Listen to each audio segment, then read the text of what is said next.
ঠিক আছে? আচ্ছা, ঠিক আছে, নারকেল পচাটার পুর, ডিম, সাদা বাখর, নারকেল পুর। সাদা বল আলু টাটকা আছে?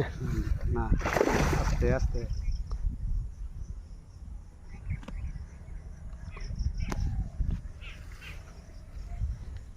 সাদা বাখর, পুর, নারকেল ভাজা আর ডিম হালকা, ঠিক আছে? আর নারকেল পচা ছুঁড়ে দিয়ে, ঠিক আছে? আর ওই একই পুর ছাতুতে দিবি, ডিম পচা ল্যাপিং দিবি একটাই। ছাতু এই রেডি করলাম ছাতু। এইটা নিয়ে গিয়া নাহলে ছাতু রেডি করবি তো করবি, বাদাম খোল নিয়ে যাবি। বাদাম খোলটা দাও, রেডি করে দাও না একটু। না রেডি এখানে ওখানে কর না, কিছু মিষ্টি আছে, রেডি মাল নিয়ে যা হাফ। মারো মারো, সাবাস। নামাও নামাও নামাও, নিচে নামাও। দুটোই একই সাইজ। সাবাস।